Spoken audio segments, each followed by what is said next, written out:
خٹک صاحب، سب سے پہلے تو سر کاغذات نامزدگی جمع کروانے کا وقت ختم ہو گیا. خیبر پختونخوا میں قومی اسمبلی کے 45 حلقے، صوبائی کے 115 حلقے ہیں. پی ٹی آئی پی کتنے حلقوں پر امیدوار میدان میں اتار رہی ہے؟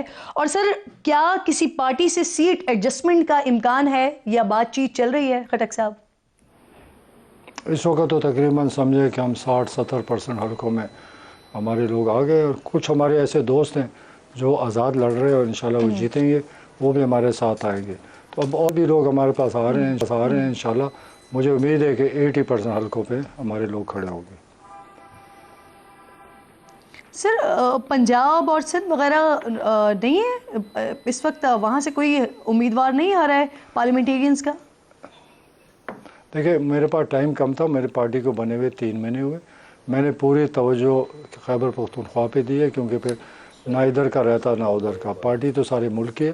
انشاءاللہ اس الیکشن کے بعد وقت ملے گا تو پھر ہم پنجاب میں میرے دوست ہیں، سندھ میں ہیں، بلوچستان میں ہیں. اس پارٹی کو آگے لے کے جاؤں گا، لیکن فی الحال میری توجہ صوبہ خیبر پختونخوا پر ہے.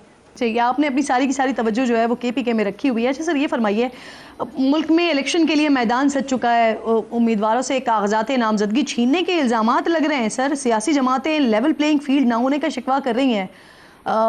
پی ٹی آئی انتخابی نشان سے محروم ہو چکی ہے. اس ساری صورتحال کو پی ٹی آئی پارلیمنٹیرینز کس طرح سے دیکھ رہی ہے؟ اور اگر الیکشنز ایسے ہوتے ہیں سر تو کیا ساکھ ہوگی الیکشن کی؟ دیکھیں، میرے صوبہ خیبر پختونخوا میں کسی سے کاغذ نہیں چھینے گئے، کسی کو نہیں روکا گیا. سب نے کاغذ داخل کیے ہیں، اور اگر ان سے پارٹی کا نشان کسی نے چھینا نہیں ہے، کوئی غنڈہ گردی کا نشان چھین لو، یہ تو ان کے اپنے کرتوت ہے. الیکشن صحیح نہیں کرا، الیکشن کمیشن نے فیصلہ دیا، اب سپریم کورٹ فیصلہ کرے گا. تو یہ چھینا نہیں، غلط بات ہے، چھینا نہیں گیا. آپ نے الیکشن کرانے ہوتا ہے. میں نے پارٹی بنائی، پوری فارمیلٹی پوری کی. مجھے خود 2 مہینے لگے اس کو رجسٹر کرنے میں، کور کمیٹی بنانے میں، عہدے دینے میں. اب اس کا قانون ہے کہ اس کے بعد سال کے اندر الیکشن کرانے ہیں، وہ بھی کرائیں گے. تو اگر آپ پروسیس کو نہیں چلاتے ہیں، اپنے پارٹی میں جمہوریت نہیں لا سکتے ہیں، تو کیا امید رکھتے ہیں کہ ملک پہ آپ جمہوریت لائیں گے؟ ہماری تحریک انصاف میں ایک ہی دفعہ الیکشن ہوا ہے 2011 میں، جس میں میں نے حصہ لیا. ہم پروسیس سے نکلے. ہم نے ولیج کونسل میں ووٹ، ہر گاؤں میں ووٹ بنائے، پھر ولیج کونسل الیکشن ہوئے، تحصیل، ضلع، صوبہ، ریجن، فیڈرل، سارے الیکشن، اور ہمیں 6 مہینے کا پروسیس لگا. اور اسی الیکشن میں secretary general Pakistan P T I بنا اپنے محنت سے. تو جب عمران خان کہتا ہے کہ ہم نے اس کو انسٹیٹیوشن بنانا ہے، اس کے بعد کہاں گئی وہ الیکشن؟ جعلی الیکشن، لوگوں کو جمع کر کے کاغذ بھر کے، اور نہ میٹنگ ہوئی نہ کچھ. جتنے پی ٹی آئی میں اس کے بعد الیکشن ہوئے جعلی تھے. تو آخر پکڑا ہی جانا تھا، چور پکڑا جاتا ہے، کب تک چوری کرے گا؟ پرویز صاحب، آپ کہتے ہیں کہ بلے کے نشان کے بعد پاکستان تحریک انصاف کا نام و نشان ختم ہو جائے گا. کیسے ہوگا سر؟ میں نے تو نہیں کہا کہ نام و نشان ختم ہو جائے. میں نے کہا ہے کہ جو الیکشن کمیشن نے فیصلہ کیا وہ سوچ سمجھ کے کیا، قانون کے مطابق کیا. کیوں الیکشن آپ کے سامنے تھا، فراڈ الیکشن تھا. کہاں نامینیشن؟ ہمیں تو یہ بھی نہیں پتا ان کے ووٹر کون تھے، ووٹ کس نے دینا تھا. کور کمیٹی تو تھی نہیں کوئی. جو کور کمیٹی لوگ، اکثریت لوگ تو پارٹی چھوڑ گئے. تو ووٹ کس نے دینا تھا، کس نے داخلہ دینا تھا؟ کئی اخباروں میں آیا، کوئی ان کا جو نامینیشن پیپرز ہے وہ کسی کو نظر آئے. کچھ بھی نہیں، بس الیکشن ہو گئے. مقابلہ نہیں ہے. مزے کی بات ہے کہ مقابلہ کوئی نہیں ہے. چلو مقابلہ نہیں ہے، لیکن لوگوں کو تو جمع کر کے کوئی سامنے کوئی پیش کرو کہ انہوں نے یہ کیا. لیکن کسی کو موقع ہی نہیں دیا، اور جب موقع نہیں دیا تو اب اس کی سزا ملے گی. ٹھیک. اچھا سر، چلیں تھوڑا سا آگے بڑھتے ہیں. آپ نے بانی چیئرمین سر آصف علی زرداری اور نواز شریف، ان دونوں سے 2 ہاتھ آگے قرار دیا ہے. اب یہ فرمائیے گا، ان پر کرپشن کا الزام کیونکہ آپ نے عائد کیا ہے، تو کیا کرپشن کیا انہوں نے سر، اور کیسے کی ہے؟ اور یہ سلسلہ کب سے چل رہا تھا سر؟ وزیر اعظم بننے کے بعد سے یہ سلسلہ چل رہا تھا، یا جب کے پی کے کی حکومت ملی تھی یہ تب سے سلسلہ چل رہا تھا خٹک صاحب؟ دیکھیں، آپ سادے لوگ نہیں، آپ کو سارا پتہ ہے. میرے سے کیا پوچھتے ہیں؟ آپ کو سب پتہ ہے کہ ان کا کردار کیا تھا، ملک کے ساتھ انہوں نے کیا کیا. اس ملک کا بیڑا غرق کس نے کیا؟ میں رشوت کی بات نہیں کہتا، میں تو بڑی باتیں کرتا ہوں. میں کہتا ہوں یہ مجرم ہے، یہ اس ملک کے مجرم ہے، اس ملک کے غدار ہے. انہوں نے پاکستان سے دھوکہ کیا.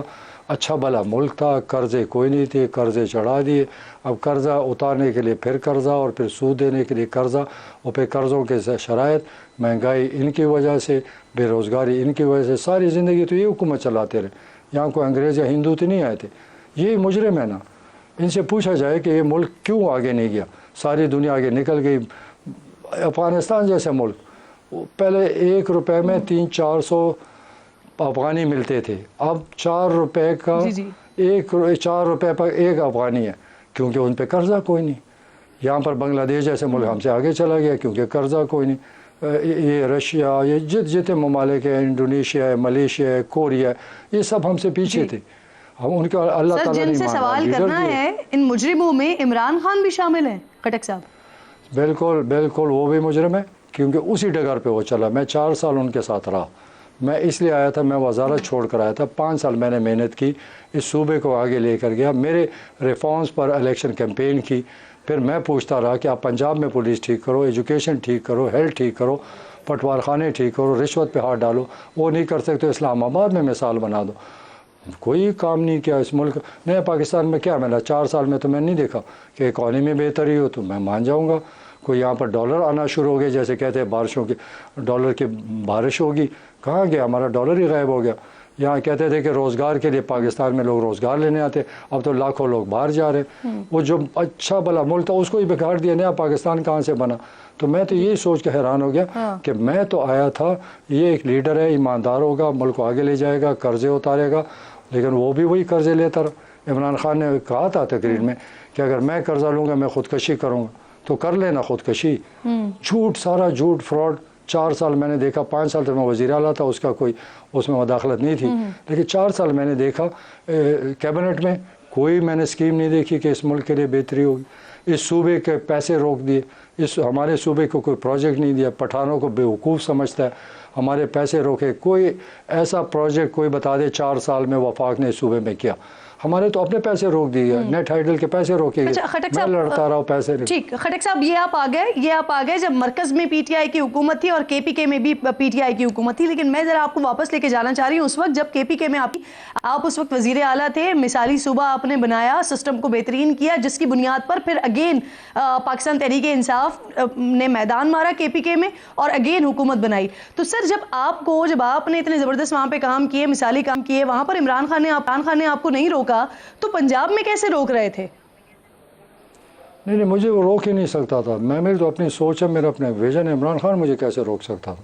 کئی چیزیں وہ نہیں، جیسے بی آر ٹی ہے، کہتے نہ بناؤ، میں نے کہا میرے صوبے کی آج بی آر ٹی دنیا میں ٹاپ 3 میں آ گئی، ٹکٹنگ نمبر 1 آ گئی، اور سب سے زیادہ ٹریولنگ جو ہے اس وقت 3 لاکھ سے زیادہ ایوریج روز سفر کرتے ہیں پنجاب۔ یعنی سر جسے عمران خان صاحب جنگلہ کہا کرتے تھے، وہ خان صاحب نہیں بنانا چاہ رہے تھے، لیکن کیونکہ آپ نے ان کو کنونس کیا یا آپ نے ان کو کہا کہ میرے صوبے کی ضرورت ہے اس لیے بی آر ٹی بنا؟ نہیں، وہ تو انکاری تھے، مجھے تو انہوں نے کہا مت بناؤ۔ میں نے ان کو کہا چلیں پشاور چلتے ہیں، پریس کانفرنس کرتے ہیں کہ آپ نے وعدہ کیا، میں نے بھی کیا، دونوں چلتے ہیں پشاور اور کہیں گے کہ ہم آئندہ پشاور نہیں آئیں گے۔ اس وقت اٹھ کے چلا گیا، میں نے بی آر ٹی بنائی، پھر جب بن گئی افتتاح کر رہا تھا تو آپ کو اگر وہ کلپ یاد ہو تو اس میں خود کہا کہ پرویز خٹک ٹھیک تھا اور میں غلط تھا۔ ہمیشہ کوئی کام جب اس سے ہو جاتی تھی مجھے کہتے یار تم ٹھیک کہتے تھے، اس کی اپنی سوچ ہی نہیں ہے۔ وہ لوگوں کے اس کے کان بڑے کچے ہیں، وہ لوگوں کو استعمال کرتا ہے اپنے مقصد کے لیے۔ آج کل وکیلوں کو استعمال کر رہے ہیں، لوگوں کو نظر نہیں آ رہا، آج کل وکیلوں کو استعمال کر رہے ہیں، اور جب وقت آئے گا تو وکیلوں کی حیثیت کوئی نہیں ہوگی۔ وہ ہر ایک کو باری باری استعمال کیا، کسی پہ اعتماد نہیں کرتا، اس کا کوئی دوست نہیں ہے، وہ کسی کا ہمدرد نہیں ہے، وہ صرف ڈکٹیٹر بننا چاہتا ہے اس ملک میں۔ خٹک صاحب آپ نے کہا کہ آپ کو نہیں روک سکتے تھے خان صاحب، آپ کا ایک اپنا ویژن ہے، آپ کا ایک اپنا طریقہ ہے کام کرنے کا، تو پھر سر اس کے بعد جب کے پی میں پی ٹی آئی کی حکومت آئی، محمود خان صاحب وزیر اعلیٰ بنے، تو کیا ان کو خان صاحب روکتے تھے کام کرنے سے؟ یقیناً بڑی رکاوٹ تھی، کیونکہ اس وقت اعظم خان یہاں پر چیف سیکرٹری تھا میرا آخری 10 مہینے، لیکن میں نے بائی پاس کیا، میں نے اپنے کام نکالے۔ وہاں پر تو عمران خان تو حکومت نہیں چلا رہا تھا، میں وہاں تھا، وہاں تو اعظم خان سب کچھ کرتا تھا، سارے افسر آئی جی سے لے کر چیف سیکرٹریز پنجاب کے پی کے، آزاد کشمیر کے، گلگت کے، سب وہ لگاتا تھا۔ میں نے خان کو کہا، میں نے کہا جی آپ کی تو ریٹ ہی ختم ہے۔ کہتے ہیں کیسے؟ میں نے کہا جی آپ کو تو کوئی دیکھتا نہیں، سب تو اعظم خان کی طرف دیکھتے ہیں۔ تو کہتے ہیں کیا کروں؟ میں نے کہا خود لگاؤ اس کو، کہو کام کرو، نہیں کرو گے تو میں تمہارے سے حساب کروں گا۔